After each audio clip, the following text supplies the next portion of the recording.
नमस्कार दोस्तों, welcome to global affair. अब ये बात ऑफिशियल हो चुकी है कि USA out and France is in. Emmanuel Macron replace करेंगे जो बाइडेन को to be the guest at India's Republic Day parade. यहाँ आप देख पाएंगे इससे रिलेटेड बहुत से आर्टिकल मिलेंगे। फ्रांस के प्रेसिडेंट ने एक्सेप्ट कर लिया है पीएम मोदी का रिपब्लिक डे इन्विटेशन।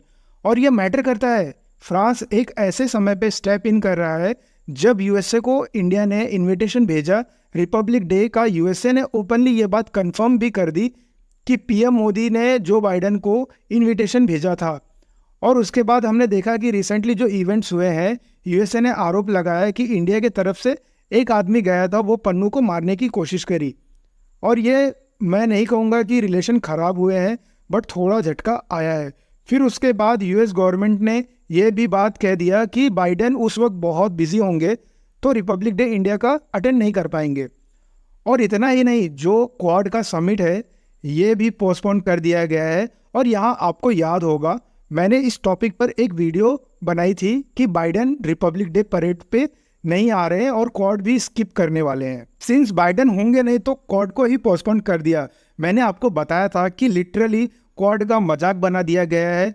तो अब जो न्यूज़ सामने आई है ना कि मैक्रोन कर रहे हैं कि मैं कह रहे हैं कि मैं आऊँगा, इवन दो इससे पहले आप देखोगे तो 5 बार फ्रांस के प्रेसिडेंट को हम इनवाइट कर चुके हैं रिपब्लिक डे सेलिब्रेशन के लिए।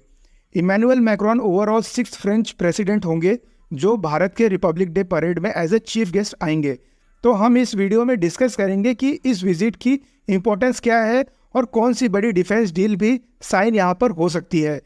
बहुत कुछ है यहाँ पर आपको जानने को मिलेगा। सबसे पहले मैं चाहता हूँ कि एक बहुत ही इंपॉर्टेंट इवेंट जो आज से कई महीने पहले हुआ था जुलाई 2023 में, उस पर आप नज़र डालें।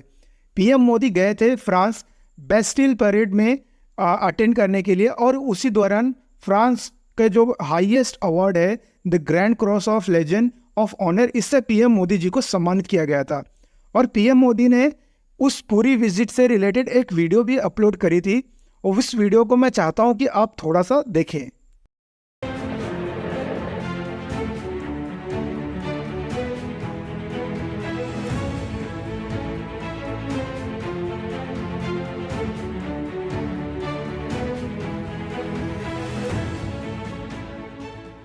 फ्रांस के लोगों को राष्ट्रीय दिवस के लिए बहुत बहुत शुभकामनाएं भी देता हूं। मुझे खुशी है कि इस अवसर की शोभा और गरिमा बढ़ाने के लिए भारत की तीनों सेनाओं की टुकड़ियों ने भाग लिया।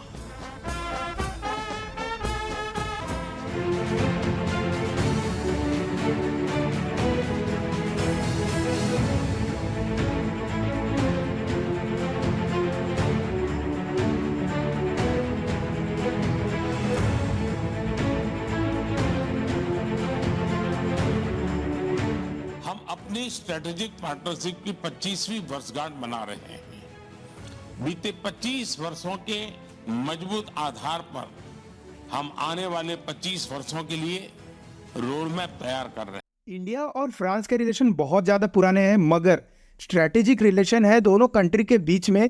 ये आज से 25 साल पहले ही बने हैं 1998 में। यहाँ पर आप देख पाएंगे उस टाइम के हिसाब से ना इंडिया के लिए एक बहुत ही बड़ा स्टेप था किसी वेस्टर्न कंट्री के साथ हम स्ट्रेटेजिक पार्टनरशिप बिल्ड करें, बट फ्रांस के साथ ना हमने वो कंफर्ट देखा, वो भरोसा देखा कि ये कंट्री है जिसके साथ हम खड़े हो सकते हैं।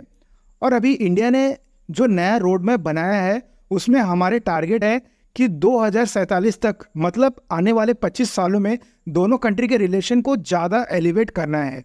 इसमें ऑफकोर्स जो फ्री ट्रेड एग्रीमेंट होगा यूरोप और इंडिया के बीच में, ये सेंट्रल रोल निभाएगा। बट साथ ही साथ ना दोनों कंट्रीज डिफेंस सेक्टर में बहुत कुछ अकम्प्लिश करने वाले हैं। फॉर एग्जांपल, आपने रिसेंटली देखा होगा कि अर्मेनिया मामले को लेकर अर्मेनिया और अजरबैजान के बीच जो टेंशन चल रहा है, उस इशू को लेकर ना टर्की और अजरबैजान दोनों कंट्री की सरकार जब आलोचना करती है तो वहाँ पे इंडिया और फ्रांस दोनों का नाम लिया जाता है कि इंडिया भी गलत कर रहा है और फ्रांस भी गलत कर रहा है। तो कई मामले में आप देखोगे जहाँ पे इंडिया यूएस और रिलेशन कई जगह पे आपको बहुत अच्छे मिलेंगे। जैसे कि स्पेस के सेक्टर में आप देखोगे इंडिया और यूएस का रिलेशन काफ़ी अच्छा है, नो डाउट। बट जिस लेवल का कोऑपरेशन और ट्रस्ट इंडिया फ्रांस में देखता हूँ ना कि तीसरे कंट्री को सपोर्ट करना है। अगर वेपन्स के मामले में, डिफेंस के मामले में, तो इंडिया और फ्रांस के बीच में अंडरस्टैंडिंग है कि कंट्रीज को हम मिलकर सपोर्ट करेंगे, जो कल को एक दूसरे को बैक भी करेंगे। आप कह लीजिए यूएस के साथ में ये डेवलप कर नहीं पाते। यहाँ आप यूएसए में आप आज भी कई लोगों को देखेंगे जो इंडिया के यूएस रिलेशन को सैबोटाज करना चाहते हैं। फॉर एग्जांपल, रिसेंटली आपने देखा होगा पन्नू केस को लेकर कई यूएसए में पार्लियामेंटेरियन है, उन्होंने ये लिख दिया कि इंडिया के साथ हमारे रिलेशन खराब हो जाएंगे पन्नू केस के वजह से। बट बाद में दोनों कंट्री के सरकार ने ये बात कही है कि ऑल टुगेदर रिलेशन खराब नहीं हो रहे हैं। हम मगर इंडिया में कई लोग ने इस बात पे सवाल उठाया कि यूएस कनाडा की कैसी पॉलिसी है, जो फोर्स इंडिया को तोड़ना चाहती है उनको ये संरक्षण दे रहे हैं। इस चीज़ को लेकर काफ़ी इंडिया में क्वेश्चन उठे। अगर इंडिया सिंस बहुत इंपॉर्टेंट पार्टनर है चाइना को कंटेन करने के लिए, तो उसी इंडिया को इंटरनली वीक करने वाले फोर्स को ये लोग प्रोटेक्ट क्यों कर रहे हैं? देखिए, यूएसए को लेकर हमेशा एक डाउट रहेगा इंडिया में, बट फ्रांस एक ऐसा कंट्री है जो कॉन्स्टेंटली इंडिया के माइंड में ना ट्रस्ट बिल्ड कर रहा है, और इसी गुडविल पे काम करते हुए फ्रांस ने रिसेंटली सबमिट कर दिया है bid for selling 26 naval Rafale fighter jet to India. ये नेवल वेरिएंट है, तो रफाल जेट को हो सकता है इंडिया और परचेस करे फ्रॉम फ्रांस, और फ्रांस ने अपनी तरफ से बिड भी सबमिट कर दी है। 50,000 करोड़ की ये डील होगी अगर इस पे कुछ साइन हो जाता है तो। बट ये चीज़ इमैनुअल मैक्रोन इंडिया में आएंगे तभी हो सकता है, यह एक गेम चेंजर भी होगा दोनों कंट्री के लिए अगर ये साइन हो जाता है तो, और दोनों कंट्रीज के रिलेशन को एक बड़ा बूस्ट मिलेगा। तो अभी देखिए, इससे रिलेटेड बहुत सी डेवलपमेंट सामने आएंगी, और कुछ अगर मेजर इन्फॉर्मेशन आती है तो उस पर मैं अलग से वीडियो लाऊंगा। But for the time being ये बात तो है तय है कि 2024 में भारत के रिपब्लिक डे चीफ गेस्ट में प्रेसिडेंट फ्रांस इमैनुअल मैक्रोन आने वाले हैं। और ये है हमारे वीडियो का अंत। Thank you for watching.